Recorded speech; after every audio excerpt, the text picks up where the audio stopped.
They say Sycamore Street is like any other in rural Ohio, quiet, calm, tucked between cornfields and crooked mailboxes. But the locals avoid the last house at the dead end, the one with the cracked shutters, peeling paint, and a single attic window that faces the street like a watching eye. The house had been abandoned for decades, ever since the Harper family vanished in 1989. No one ever figured out what happened to them. One day they were there, husband, wife, 2 kids, and the next morning the mailman found the door wide open, breakfast still on the table, and not a single soul inside. But that attic window, it started after they disappeared. Every night, exactly at 2:17 a.m., the light in the attic flicks on. No power in the house. No wires. The electric company confirmed it. The building was disconnected years ago. But still, the light turns on. Every single night. People used to dare each other in high school. Stand outside the house at 2:17 and wait.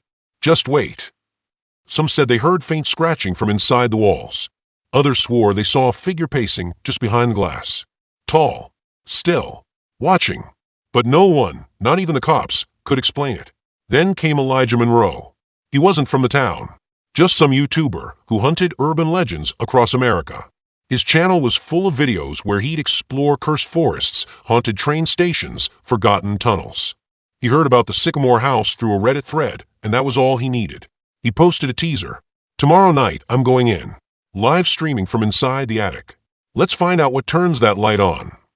The comments blew up. Some warned him not to go. Others begged for the truth. And on Friday night, just before midnight, he went live. Wearing a GoPro, flashlight in hand, Elijah stood in front of the house. The wind barely moved, like even the air was holding its breath. "All right, guys," he whispered, "I'm here. No lights on yet, but we wait."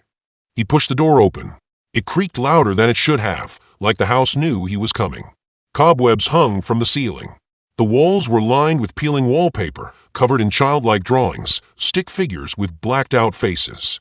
"Creepy," Elijah muttered. "Anyone know if the kids were artists?" He explored the kitchen.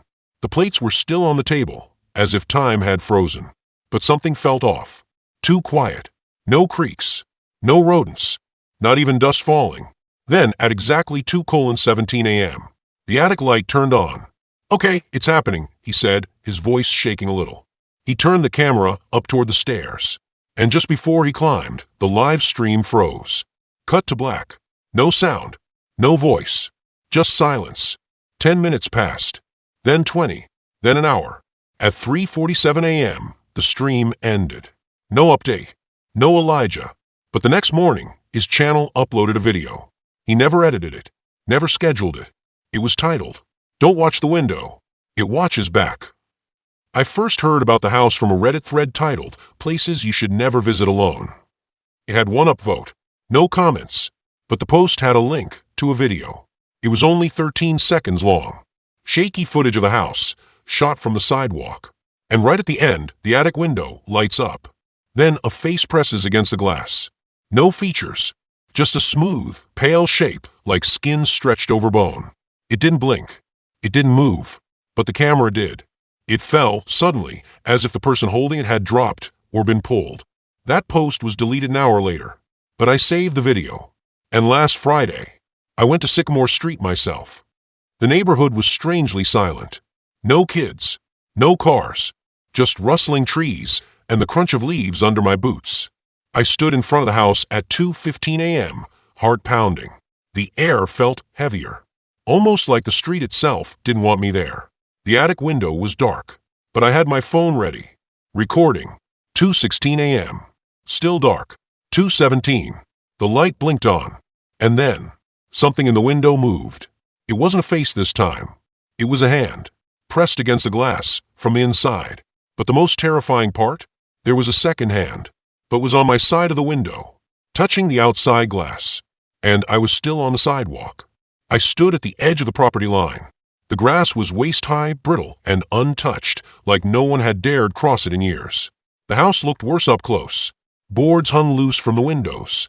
The front steps were cracked, slanted downward, almost like the house itself was sinking into the earth. But what stopped me wasn't the decay. It was the air. It was too still. No wind. No birds. Even the distant sounds of cars from the main road vanished the moment I stepped through the rusted gate. I felt watched. Not from the attic window, not yet. From everywhere. Still, I walked up to the porch.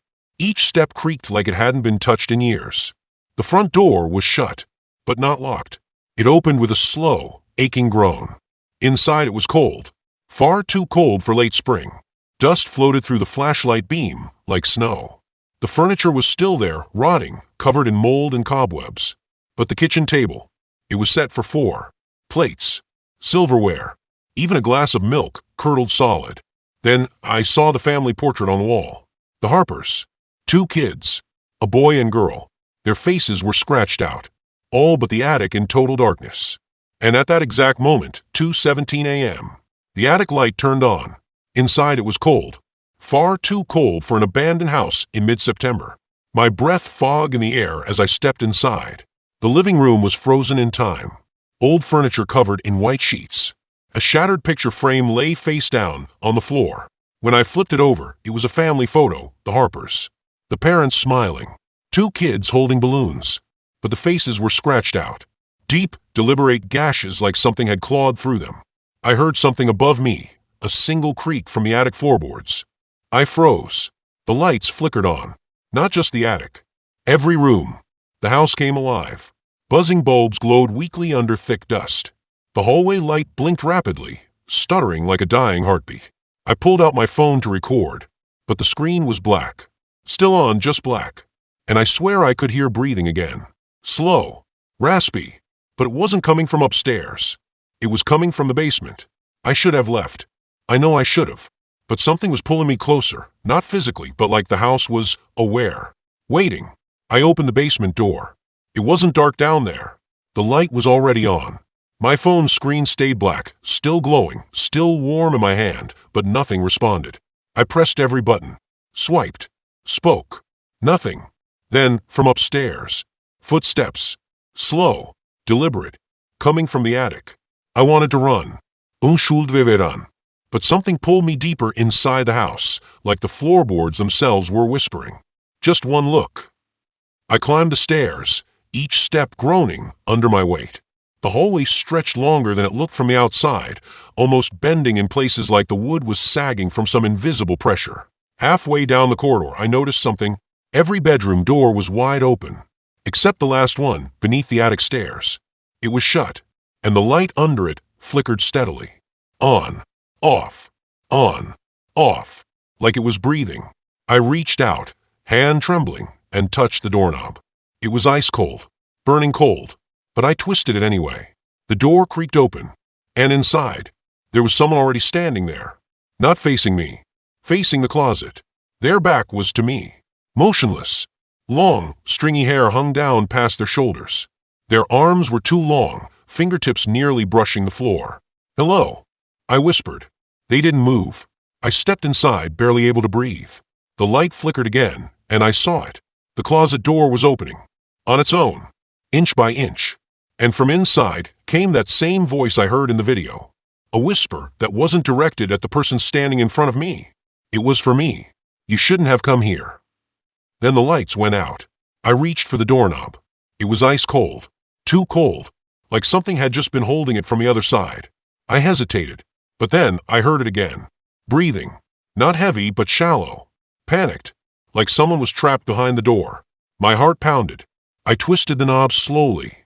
It creaked open, inch by inch, revealing a dim bedroom lit only by a flickering ceiling bulb. The room was empty, except for one thing.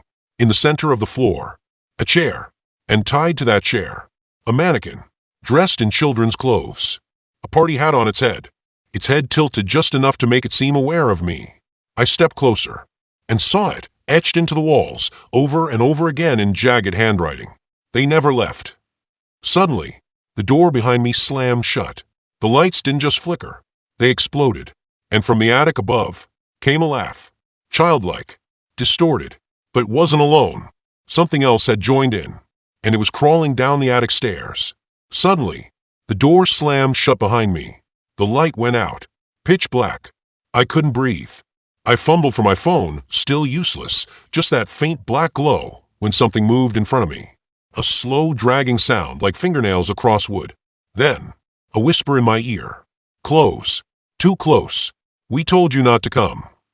I backed into the wall, heart slamming against my ribs. But the wall felt wrong. Soft. Breathing. It wasn't a wall. I turned. The mannequin was gone. In its place stood a small child, barefoot, pale, eyes missing. Its mouth open, but no sound came. And then, the lights in the room burst on, every bulb glowing violently bright. Blinding. I screamed, and woke up outside. In my car. Morning sun. Keys in the ignition. But when I turned to the house, it was gone. Just an empty lot. No house. No mailbox. No Sycamore Street. But the strangest thing?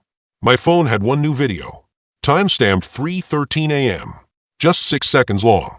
Grainy, but clear enough to see my face. Standing in that attic room. Smiling. And behind me, the lights were still on. And they never turned off.